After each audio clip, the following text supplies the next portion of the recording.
ఆకాశవాణి ప్రాంతీయ వార్తలు చదువుతున్నది కనపర్తి రాణి. ముఖ్యాంశాలు: సర్దార్ వల్లభభాయ్ పటేల్ 150వ జయంతి సందర్భంగా ఏక్తా నగర్లో జరిగే జాతీయ ఐక్యతా దినోత్సవం వేడుకల్లో ప్రధానమంత్రి నరేంద్ర మోదీ ఈరోజు పాల్గొంటారు. ఆంధ్రప్రదేశ్లో మోంథా తుపాను కారణంగా 5,265 కోట్ల రూపాయల మేర నష్టం వాటిల్లిందని ముఖ్యమంత్రి నారా చంద్రబాబు నాయుడు వెల్లడించారు. తెలంగాణలో మోంథా తుపాను బాధితులను అన్ని విధాలా ఆదుకుంటామని ముఖ్యమంత్రి రేవంత్ రెడ్డి హామీ ఇచ్చారు. తుపాను వల్ల ఆంధ్రప్రదేశ్లో జరిగిన పంట నష్టాలపై కేంద్ర ప్రభుత్వానికి నివేదిక పంపుతామని వ్యవసాయ శాఖ మంత్రి అచ్చెన్నాయుడు తెలిపారు. ఐసీసీ మహిళల ప్రపంచ కప్లో భాగంగా జరిగిన రెండో సెమీఫైనల్ క్రికెట్ మ్యాచ్లో భారత్ 5 వికెట్ల తేడాతో ఆస్ట్రేలియాపై విజయం సాధించింది. వార్తల వివరాలు: స్వతంత్ర భారతదేశ తొలి ఉప ప్రధానమంత్రి, హోంశాఖ మంత్రి, ఉక్కు మనిషిగా పేరుగాంచిన సర్దార్ వల్లభభాయ్ పటేల్ జయంతి ఈరోజు.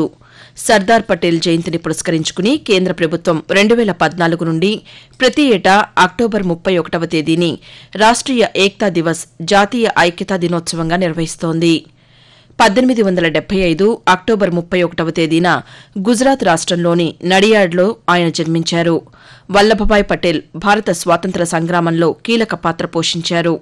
జునాగఢ్ భారత్లో అంతర్భాగమని ఆ మహనీయుడు ఒక సందర్భంలో ఊటంకిస్తూ, जूनागढ़ का तो फैसला हो गया, अभी उसमें कोई चीज बनने वाली है नहीं, तो यूनो में जाओ, दुनिया पार जाओ, उसमें कोई चीज नहीं बन सकती, तो हो गई बात. సర్దార్ వల్లభభాయ్ పటేల్ 150వ జయంతి సందర్భంగా గుజరాత్లోని ఏక్తా నగర్లో జరిగే జాతీయ ఐక్యతా దినోత్సవం 2025 వేడుకల్లో ప్రధానమంత్రి నరేంద్ర మోదీ ఈరోజు పాల్గొంటారు. ఈ కార్యక్రమంలో భాగంగా దేశ ఐక్యత, వైవిధ్యాన్ని ప్రదర్శించే కవాతు సాంస్కృతిక ప్రదర్శనలను నిర్వహిస్తారు.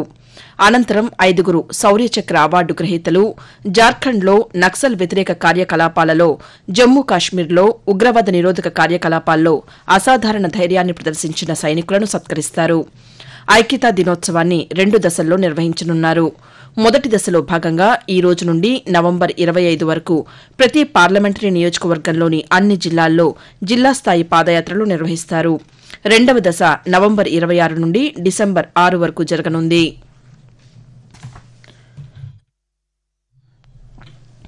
మోంథా తుపాను కారణంగా ఆంధ్రప్రదేశ్లోని వివిధ రంగాలకు 5,265 కోట్ల రూపాయల మేర నష్టం వాటిల్లిందని అధికారులు ప్రాథమికంగా అంచనా వేశారని ముఖ్యమంత్రి నారా చంద్రబాబు నాయుడు తెలిపారు.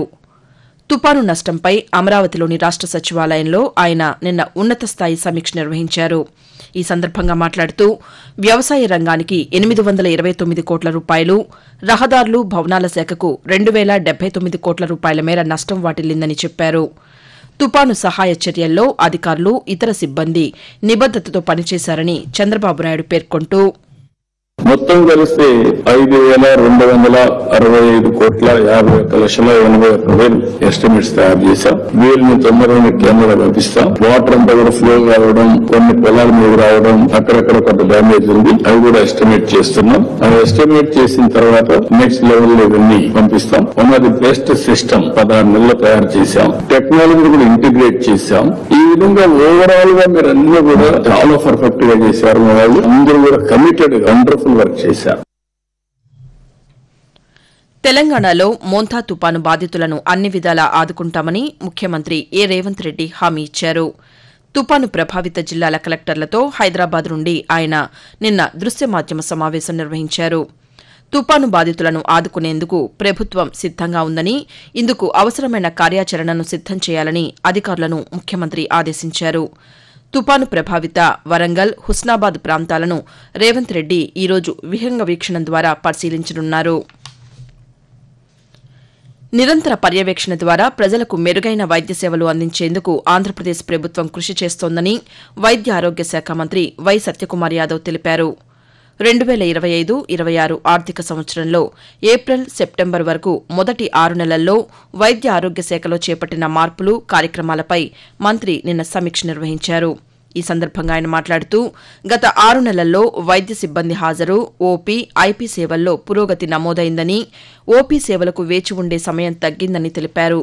జాతీయ ఆరోగ్య మిషన్ పథకాల అమలులో తూర్పుగోదావరి, కడప, తిరుపతి జిల్లాలు అగ్రస్థానంలో నిలవగా అల్లూరి సీతారామరాజు, గుంటూరు, శ్రీకాకుళం జిల్లాలు చివరి స్థానంలో ఉన్నాయని మంత్రి పేర్కొన్నారు. ఆకాశవాణి ప్రాంతీయ వార్తలు వింటున్నారు.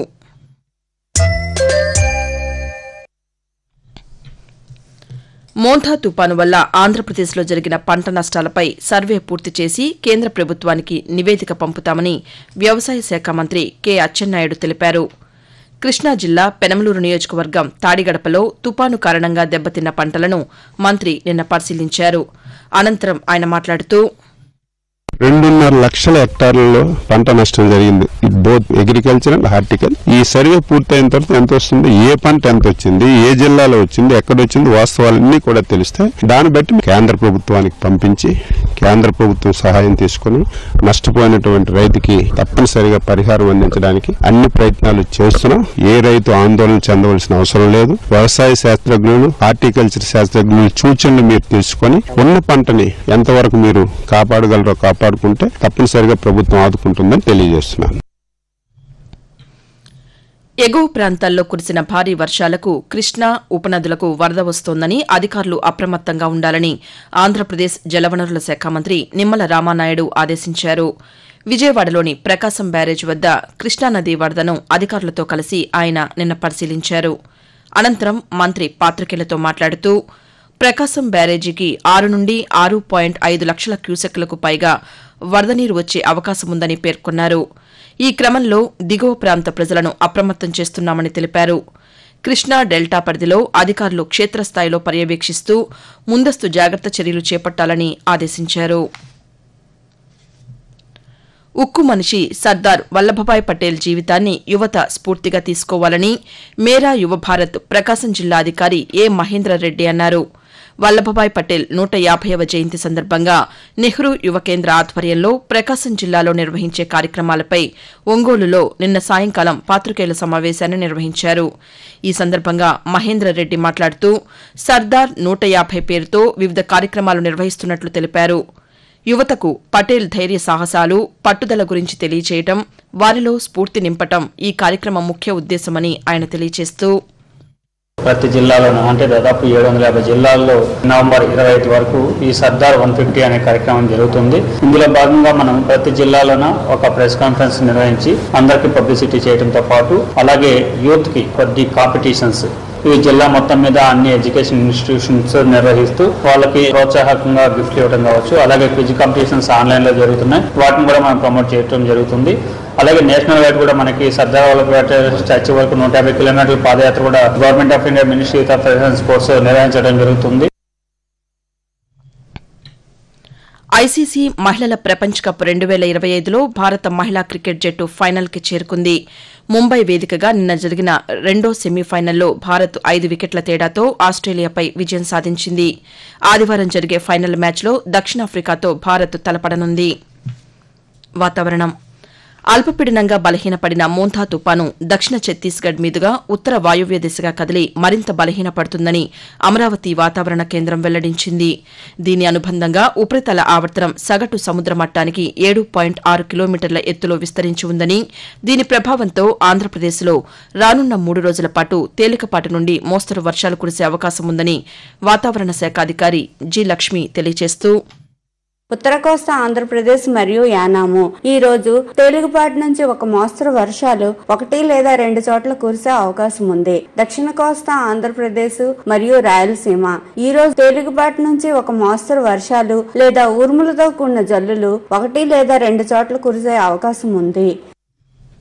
మరోవైపు తెలంగాణలోని పలు జిల్లాల్లో ఈ రోజు రేపు తేలికపాటి నుంచి మోస్తరు వర్షాలు కురుస్తాయని హైదరాబాద్ వాతావరణ కేంద్రం తెలిపింది.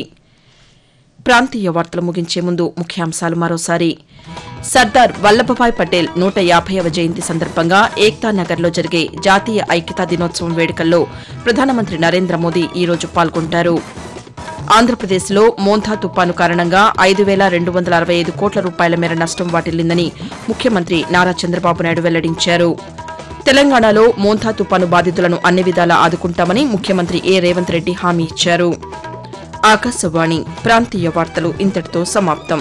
తిరిగి 7 గంటల 5 నిమిషాలకు జాతీయ వార్తలు వింటారు. ఆకాశవాణి सम्प्रति